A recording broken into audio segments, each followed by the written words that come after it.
इस बीच आप लोग भी अपने अपने सवाल तैयार कर लें। ये ध्यान रखेंगे कि मैं यहां से सवाल लूंगा, आप लोगों को अपना हाथ ऊपर करना है, अपना नाम बताना है और अधिकतम 3 वाक्यों में अपना सवाल पूरा करना है। कई लोग सवाल की जगह भाषण देने लगते हैं, उससे आज बचना है। जी मुफ्ती साहब, पहला सवाल आपका, 16 मिनट है, हम दोनों लोगों के सवाल लेंगे। जी जी बहुत शुक्रिया। आपकी जो अभी बात हुई बहुत अहम थी, मैं इसको चाहूंगा कि आगे डिस्कस करूं, लेकिन चूंकि अभी ये वो सेगमेंट है क्रॉस एग्जामिनेशन, तो सबसे पहला सवाल आपसे ये है कि जो मैं इतनी देर से कॉन्टिंजेंसी आर्ग्यूमेंट आपको बता रहा था, ये अकल से ही बता रहा था हजरत, आप ये बताएं कि आप इन्फिनिट रिग्रेस ऑफ कॉजेस को पॉसिबल मानते हैं या नेसेसरी बीइंग के एग्जिस्टेंस को सही समझते हैं, चूंकि 2 ही ऑप्शन हो सकता है, आप ये बताएं। देखिए, आपको मैं ईमानदारी से बात करूं, एक तो मैं कॉन्टिजेंसी वर्ड ठीक से समझता नहीं, और इस वक्त भी जो आपने अंग्रेजी के अल्फाज इस्तेमाल किए वो ज़रा थोड़े से मुझे डिफ़िकल्ट और कॉम्प्लिकेटेड लगे, तो आप ज़रा सिंपल जबान में सवाल कर सकते हैं। बिल्कुल कर सकता हूं जी। यूनिवर्स की हर चीज कॉन्टिंजेंट होने का मतलब यह है कि वो अपने एग्जिस्टेंस में किसी के ऊपर डिपेंडेंट है। जो भी चीज डिपेंडेंट होगी वो चीज इंडिपेंडेंट नहीं हो सकती, तो उसका कोई ना कोई कॉज होगा। तो अब आप क्या समझते हैं कि ये इन्फिनिट रिग्रेस है, यानी कॉज पर कॉज, कॉज पर कॉज, कॉज पर कॉज, और कभी कोई यानी ये एंडलेसली चलता रहा? क्योंकि अगर ऐसा होगा तो हम तो एग्जिस्टेंस में आते ही नहीं। लॉजिकली ये मुत्तफक अलैह चीज है, मुत्तफक अलैह अग्रीड अपॉन। ओके, इस पे हमने एग्री किया था कि मुश्किल शब्द आएगा तो अर्थ बताना पड़ेगा। तो इन्फिनिट रिग्रेस तो पॉसिबल नहीं है, तो कहीं ना कहीं आपको रुकना पड़ेगा ऐसे नेसेसरी बीइंग पर। नहीं, कोई जरूरत नहीं रुकने की। किसने कहा आप रुकना पड़ेगा? आप रुकते हैं खुदा पे, आप नहीं रुकते। आप कहते हैं वो हमेशा से, जब उस वक्त से जब वक्त नहीं था। आप कहाँ रुकते हैं कि अब हुआ था वो? आप नहीं कहते। हम क्यों नहीं मान सकते कि यूनिवर्स जो है और बल्कि मल्टीवर्सेस जो है वो हमेशा से हैं, वो बनती है, बिगड़ती है। एक हमारे यहाँ एक चीज़ है ब्लैक होल, वो समेट लेता है वापस, फिर ब्लास्ट होता है, फिर फैल जाता है। और इसमें हमारी तो खैर कोई औकात ही नहीं है इंसान की। एक छोटे से जर्रे पे हम 50-60 साल की उम्र रखते हैं, जो करोड़ों अरबों साल की कायनात है उसमें, और पैदा भी नहायत ही बेहुदा वजह से हुए थे। तो इसमें है ये सोचना कि इसकी वजूहात और ये क्यों है, ये डिपेंडेंट है, ये हम देख रहे हैं। क्या मालूम, आप सोचिए कि ये जो फैल रही है कायनात, ये कहाँ फैल रही है, ये कहाँ जा रही है, और ये फैल क्यों रही है? अरे बना ली थी तुमने, रुको भैया, हाँ काफी है। ये फैल क्यों रही है? ये और कौन सी कायनात जिसे मैं दूरबीन से देखता हूं तो 2 बिलियन लाइट ईयर पे है, उससे मेरा कोई वास्ता ही नहीं है। 2 बिलियन ईयर यानी अगर मैं 80,000 माइल्स पर सेकेंड से चलूं तो 20 करोड़ साल में वहां पहुंच जाऊंगा। इसकी जरूरत क्या थी? ये दुनिया, ये कायनात तो इंसान अशरफुल मखलूकात के लिए बनाई गई ना। तो ये सब ये टर्म समझ में नहीं आया, इसमें कोई खास समझने वाली बात थी भी नहीं। ये जो अल्टीमेट कहा यह जाता है कि ये जो पूरी यूनिवर्स है, ये जो दुनिया है, ये इंसान के लिए बनाई गई। अच्छा, ये सब इंसान के लिए। क्यों साहब, सही है ना? बिल्कुल, लेकिन इसका यह मतलब नहीं कि किसी चीज के पीछे रीजन आपको नहीं पता तो रीजन नहीं है, इसे कहते हैं नहीं, मुझे नहीं पता, लेकिन मेरी जिम्मेदारी नहीं है। वो बिल्कुल सही कहा था उसने, बर्टन रसल ने। आपने उसे मजाक में टाल दिया कि भाई आप एक दावा कर रहे हैं, मैं क्यों कहूं कि ये गलत है दावा? आप प्रूफ कीजिए, मेरे पे जिम्मेदारी ही नहीं है, मैंने थोड़ी कहा है। आप प्रूफ कीजिए कि ये सही है। आप आर्ग्यूमेंट ऑफ कंटिजेंसी का जवाब ही नहीं दे रहे हैं। पूछना चाहेंगे? आप सवाल पूछना चाहेंगे मुफ्ती साहब से? क्योंकि ये क्रॉस एग्जामिनेशन का दौर है। आप जैसे पहले बोल रहे थे फेथ को लेकर कुछ, मैं ये पूछना चाहूंगा कि खुदा ने जो भी रेवल्यूशन किए हैं, एक मजहब के नहीं बहुत से मजहबों में किए हैं, अलग अलग रेवल्यूशन है। कहीं कुछ एक बातें हैं, कॉन्ट्रडिक्शन भी है आपस में, कहीं कुछ आप कर सकते हैं, कहीं कुछ नहीं कर सकते। ऐसा नहीं है कि सबकी कोड ऑफ मॉरल एक है। तो ये किस्सा क्या है? अब आप ये देखिए कि मुझे कभी कभी लगता है कि जो फुटबॉल फाइनल होता है, लाखों लोग होते हैं, फिर वो टीवी कवर कर रही करोड़ों लोग, अगर उसमें खुदा की एक बूमिंग आवाज आ जाती, मैं गॉड हूं, तो सारे लोग अभी सुन लेते और टीवी पे भी सुन लेते, किस्सा खत्म होता। ये इतनी राजदारी क्या है कि तुम सामने कुछ तो सबूत दे दो हमें सॉलिड। ये कह रहे साहब ये यूनिवर्स कैसे बनी, इससे मसला क्या हल होगा? मैं पूछूंगा आपसे खुदा कैसे बना, क्यों नहीं पूछूंगा कैसे बना? बल्कि वो तो कायनात से कहीं ज्यादा इंटेलिजेंट है, कायनात से कहीं ज्यादा कॉम्प्लेक्स। जी वो हमेशा से है, आप कहेंगे मैं मान लूंगा। अच्छा दोयम वो कादिर मुतलक, यानी कादिर मुतलक का मतलब ओमनीपोटेंट, वो जो चाहे कर सकता है, आपको नौकरी दिलवा सकता है, आपकी अच्छी जगह शादी करवा सकता है, आपके पड़ोसी का मुकदमा हरवा सकता है, आपको जिता सकता है, सब काम करता है। थोड़ा सा माइक क्लोज जी। वो इस दुनिया को चला कैसे रहा है, ये दुनिया कैसे चल रही है, आपको इस पे हैरत नहीं होती? या कयामत के बाद कभी एक जस्टिस होगा, जब ये बच्चा मर चुका होगा जिसकी धज्जियां उड़ गई बम से, इसको इंसाफ मिलेगा तब। अच्छा अब जवाब दूं? हाँ दीजिए। मैं वही सीधे आप ही की तरफ। सबसे पहले आपने रेवलेशन और स्क्रिप्चर्स की बात की, इस पे मैं बात कर सकता हूं लेकिन आज नहीं करूंगा चूंकि वक्त कम है, कभी और इस पे डिस्कस करेंगे। मैं तैयार हूं उस पे भी बात करने के लिए। ये क्योंकि अभी हमारा से topic- राउंड 2 की भूमिका तय हो रही है। डज गॉड एग्जिस्ट राउंड 2 जी। चूंकि आज गॉड के एग्जिस्टेंस पे बात है तो मैं उसी के रिलेटेड जो है आपके सवालात को एंटरटेन भी करूंगा और मैं भी पूछूंगा। आपने कहा कि आपने साबित ही नहीं किया, जबकि आर्ग्यूमेंट ऑफ कॉन्टिजेंसी बुनियादी आर्ग्यूमेंट है। आप मुझे कॉन्टिजेंसी का मतलब बताइए, आपका मतलब क्या कॉन्टिजेंसी? कॉन्टिजेंसी का मतलब यह हुआ कि हर वो वजूद जो किसी भी चीज का पाबंद है, हर वो वजूद या हर वो चीज जो अपने एग्जिस्टेंस में किसी भी चीज के पाबंद है और उससे बाउंड है, उसको उसकी जरूरत है, उस पर डिपेंड करती है, तो जाहिर सी बात है कि उसका कोई ना कोई कॉज होता है। ये तो अक्ल की बात है। ये आप रीजनिंग की बात करते हैं, मैं वही कर रहा हूं। दूसरी चीज आपने ये बात कही कि इतने बिलियन लाइट ईयर्स दूर है, उसका मेरा क्या लेना देना। फिर मेरे ख्याल से आपको ये नहीं कहना चाहिए I think therefore I am an atheist. आपको सोचना चाहिए, सिर्फ आप एक लिमिटेड दायरे में रहकर नहीं सोचें बल्कि बाहर निकलकर सोचें। आपने तीसरा सवाल किया, आपने 2-3 सवाल एक साथ ऐसी बातें ना कीजिए, कुत्तों को इतराज हो जाएगा आप पे कि आप कुछ भी सोचिए। ये इजाजत आपको है नहीं, मुझे है।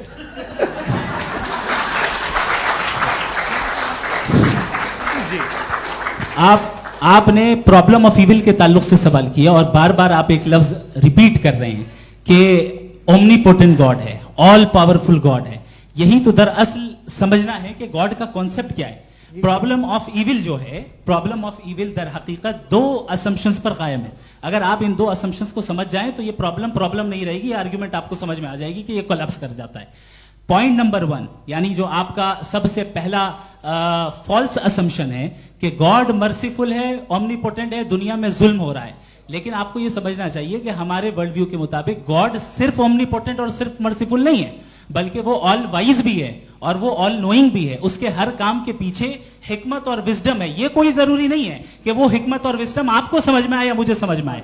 अगर आप जो समझ रहे हैं उसके मुताबिक आप फैसला कर रहे हैं, ये लिमिटेड पर्सपेक्टिव से आर्ग्यूमेंट है। और इस चीज को हम अपनी दुनिया में, अपने लाइफ में, डेली लाइफ में इस प्रिंसिपल को एक्सेप्ट करते हैं। हम जब किसी डॉक्टर के पास जाते हैं, डॉक्टर के पास जाकर वो अगर उसने हमें कोई दवाई दी है तो हम ये तो नहीं कहते कि जब तक आपके पास जितना नॉलेज और जितना विजडम नहीं है, आपने क्यों ये दवाई दी है, तब तक हम इस चीज को एक्सेप्ट नहीं करेंगे। नहीं कहते, हम उसकी अथॉरिटी को तस्लीम करते हैं। क्यों? क्योंकि उसकी हम जानते हैं कि वो नॉलेजेबल है, वो विजडम वाला है, हमसे ज्यादा नॉलेज और हमसे ज्यादा विजडम है। बताएं सर। नहीं, डॉक्टर में और खुदा में बड़ा डिफरेंस है। डॉक्टर पढ़ा लिखा होता है, एक तो मैं उसकी बात सुनूंगा। दोयम ये नहीं कुछ जवाब तो ये भी नहीं है सर प्लीज, आ जाइए, अगर चलिए। सब ऑडियंस से बोलने लगेंगे तो हाँ। फिर मतलब नहीं सिविलाइज्ड बहस का। मतलब आप ये कहें कि चूंकि आप डॉक्टर पे बिलीव करते हैं इसलिए खुदा पे बिलीव किए, क्या ये मिसाल आपको समझाने के लिए। आर्ग्यूमेंट है, इस पे आपको एतराज नहीं है। तो सिंपल बात ये है कि मैं अगर ये यकीन कर लूं कि एक ओमनीपोटेंट, उसकी मसलहत है, ये जो बच्चे मर रहे हैं ये मसलहत है उसकी, मुझे नहीं चाहिए इसकी मसलहत। उसकी मसलहत नहीं, यही तो समझना है। मतलब एक्सपीरियंस। अच्छा, इस आपने अभी मेरी बात पूरी सुनी नहीं। मैंने कहा आपका पूरा आर्ग्यूमेंट 2 फॉल्स असम्पशंस पर है। एक फॉल्स असम्पशन मैंने बता दिया, दूसरा फॉल्स असम्पशन यह है कि इस दुनिया में इविल के होने का कोई गुड रीजन नहीं है। जबकि हमारे पास बाज रीजंस मौजूद हैं, हमारे पास बाज वजूहात मौजूद हैं। अगर इस दुनिया में इविल ना हो तो आप गुड को डिफाइन कैसे करेंगे? अगर जुल्म ना हो आप इंसाफ को समझेंगे कैसे? अगर तारीकी ना हो तो आप लाइट को समझेंगे कैसे? बहुत अच्छे। अभी और सुन लें, अभी और बाकी है। ये तो बात बहुत पसंद आई साहब मुझे, कि जब तक रेप ना हो तब तक औरतों की इज्जत का ख्याल आपने मेरा जवाब पूरा सुना ही नहीं। जब तक के बच्चों का कत्ल ना किया जाए तब तक आपको बच्चों की मासूमियत की इज्जत है। आपने पूरा जवाब सुना ही नहीं। क्या बात है, क्या आपने नुक्ता निकाला? आपने पूरा जवाब सुना ही नहीं। आप सुन लें, मेरी बात सुन लें। ये मैंने आपको एक चीज बताई। दूसरी चीज, इस दुनिया में हम आए हैं टेस्ट के लिए, हमारा टेस्ट हो रहा है और हर इंसान का अलग अलग अंदाज में टेस्ट होता है। और इस दुनिया में अगर इविल मौजूद है तो वो इविल जरिया है हमारे अंदर ह्यूमन नोबल क्वालिटीज को डेवलप करने का और अलग अलग फील्ड में प्रोग्रेस करने का। और अगर हमारे अंदर और इस दुनिया में इविल नहीं होता तो बताइए टेस्ट का मतलब क्या होता? अगर मैं अपने स्टूडेंट को एमसीक्यूज दूं और उसमें सिर्फ राइट आंसर लिख कर दे दूं और कहूं तुम्हारा टेस्ट हो गया, ये मीनिंगलेस है। इस दुनिया में अगर हम टेस्ट के लिए आए हैं तो जाहिर है गुड एंड इविल दोनों मौजूद है। तो अगर गुड एंड इविल दोनों मौजूद है तो ये इविल भी खुदा का बनाया हुआ है? जी हाँ, खुदा का बनाया हुआ है। लेकिन अच्छा, चलो अच्छी बात। जी बिल्कुल, तो बिल्कुल खुदा ने बनाया। अभी तो ये है कि जो मेजॉरिटी है दुनिया में वो इविल है, तो ये खुदा एक्चुअली इविल के साइड पे लग रहा है मुझे। बिल्कुल भी नहीं, मैं बताता हूं। मेजॉरिटी में तो वो है। क्या बात कर रहे हैं भाई आप? मैं बहुत कोई भी जो मुंसिफ होगा, चाहे आपका अपना घर हो जिसके आप सबसे बड़े हैं, चाहे आपकी ऑर्गेनाइजेशन हो जो आप चलाते हैं, वहां पर आप इविल रखेंगे साबित करने को कि बाकी लोग शरीफ हैं? मेरी बात सुनिए। क्या ये आर्ग्यूमेंट ही गलत है? अगर कि जब तक के कोई इविल नहीं होगा तब तक के शरीफ आदमी शरीफ नहीं लगेगा। अगर एग्जामिनर गलत ऑप्शन दे रहा है तो एग्जामिनर इविल नहीं हो गया। जो गलत ऑप्शन को सेलेक्ट कर रहा है वो फेल होगा। क्रिएटर ने इविल को बनाया है लेकिन वो इविल नहीं है। अच्छा सुनिए मेरी बात, हाँ। Let me complete sir. जी जी। क्रिएटर ने इविल को बनाया है टेस्ट के लिए, वो इविल नहीं है। इविल वो होगा जो उसे इख्तियार करेगा। छुरी को बनाने वाला गलत नहीं होता है, छुरी का गलत इस्तेमाल करने वाला गलत होता है। रेप को कैसे गलत इस्तेमाल करते हैं? रेप इंसान के फ्री विल का नतीजा है। ये रेप कैसे गलत इस्तेमाल होता है? ये मुझे अब सुन लें, अब सुन लें। गलत इस्तेमाल होता है। हाँ मैं बता रहा हूँ ना, कैसे गलत? मैं बता रहा हूँ कि जो इविल इस दुनिया में मौजूद है उसके कई सारे तरीके हैं। एक तरीका इंसान का अपना फ्री विल है। अब अगर कोई रेपिस्ट रेप कर रहा है तो इसका गॉड का कसूर नहीं है, वो अपने फ्री विल का गलत इस्तेमाल कर रहा है, उसको सजा मिलनी चाहिए। अच्छा। और उसी के लिए जहन्नम बनाई गई है। ये फ्री विल का भी बड़ा चक्कर। आप जब कोई बुरा काम करते हैं या कोई बुराई होती है तो ये कहा जाता है कि ये फ्री विल है। 7 billion free wills are moving on this planet. 7 billion free will. और एक आदमी अपनी फ्री विल से मुझे कत्ल कर दे तो मैं खुदा की मर्जी से मरा हूं कि इसकी फ्री विल की वजह से? मेरी मौत खुदा के हाथ है या ये फ्री विल वाले के हाथ है? खुदा ने फ्री विल का निजाम बनाया है और उस निजाम का गलत इस्तेमाल करके कोई आपको मार रहा है, इस्तेमाल करके मेरा कत्ल कर देता है। अब मेरी मौत का जिम्मेदार कौन है? वो इंसान जिम्मेदार है। वो इंसान। जी। तो ये कहना कि और उसको सजा मिलेगी। तो अब आप आगे चलिए कि ये तय करना कि अल्लाह ही या खुदा, सॉरी अल्लाह ने, खुदा ही जिंदगी देता है, खुदा ही मौत देता है, ये गलत है। बिल्कुल गलत नहीं है। हाँ, नहीं, निजाम उसी ने बनाया फ्री विल का। निजाम मौत और हयात का उसी ने बनाया। You are contradicting yourself. अभी आपने कहा कि एक आदमी ने फ्री विल से आपको मार दिया, इसमें उसे फ्री विल दी गई थी, उसने गलत इस्तेमाल किया। 7 billion free wills are moving on this planet और आप चाह रहे हैं कि मैं सिर्फ खुदा का ध्यान करूं। ये 7 बिलियन फ्री विल्स को मुझे लुक आफ्टर करना पड़ेगा कि नहीं? ये तो तबाहियां कर रही हैं और तबाहियां ज्यादा हो रही हैं। बिल्कुल। तो अगर आप बताएं अगर खुदा नहीं है फॉर एग्जाम्पल, तो आप इविल को कैसे डिसाइड करेंगे? यानी how can you define evil objectively without God? देखिए, दुनिया में 2 तरह के जानवर हैं। एक जो अकेले रहते हैं जंगल में और एक जो ग्रुप्स में रहते हैं। ग्रुप में जो भी रहेगा, चाहे वो आपका फाउंडेशन हो, चाहे कोई क्लब हो, चाहे कोई पॉलिटिकल पार्टी हो, चाहे कोई यूनिट हो, उसमें आपको इंटरैक्ट करने के रूल बनाने पड़ेंगे। यानी लोग तय करेंगे। लोग तय करेंगे। अगर लोगों ने यह तय किया कि किसी का रेप करना सही है, आप जस्टिफाई करेंगे? नहीं, आपका फाउंडेशन तो ये हो गया ना कि लोग इविल डिसाइड करेंगे। नहीं, अरे दुनिया में ऐसे ग्रुप्स हैं जो रेप को जायज मानते हैं सर्टेन हालात में। मैं डिटेल में नहीं जानूंगा, आप भी जानते हैं। ये जो आईसिस वाले थे जिन्होंने क्या किया था, तो उन्होंने क्या किया उसका खुदा से कोई ताल्लुक नहीं है सर। मैंने सिंपल सवाल किया कि इविल को आप डिफाइन करते कैसे हैं। आइए वापस आइए जी। आप साथ में तभी रह सकते हैं जब कुछ आप ऐसे उसूल डेवलप करें जिसमें हर एक का बेसिक तहफ़्फ़ुज़, हर एक का बेसिक राइट हो और हर एक को कोई आराम मिले। यही तरीका है किसी भी ऑर्गेनाइजेशन जिसमें एक से ज़्यादा लोग हैं और वो ऐसे चलती है ज़िंदगी। उसमें अगर आप गड़बड़ करेंगे तो तबाही होगी, नुकसान होगा, बर्बादियाँ आएंगी। और अगर उसमें आप घर ले लीजिए ना, एक हस्बैंड है, एक वाइफ है, बच्चे हैं, वालदा भी हैं, 2 बहनें भी हैं, एक भाई भी है।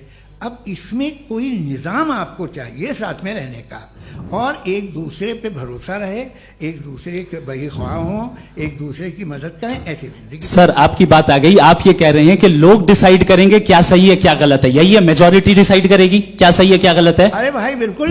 मेजॉरिटी अगर ये कहे कि नाजी जर्मनी के साथ जिस तरह मेजॉरिटी थी कि जेनोसाइड करना सही, आप जस्टिफाई करेंगे? उस वक्त आपका ये सवाल सिर्फ उसके बाद क्लोजिंग। हाँ, उस वक्त प्लेनेट पे जो लोग थे उनमें कितने लोग हिटलर को सही समझते? अच्छा, प्लेनेट की मेजॉरिटी तय करेगी, सोसाइटी की नहीं। प्लेनेट की मेजॉरिटी गॉड के एग्जिस्टेंस को सही मानती है, आप क्यों नहीं मानते? ये हेलो ये क्रॉस क्वेश्चन का राउंड यहां पर समाप्त होता है। और ये बड़ा अच्छा है कि इस तरह से फ्रेगमेंट कर दिया गया है ताकि जो मरकरी ऊपर जा रहा है नीचे जवाब दे दूं। जी।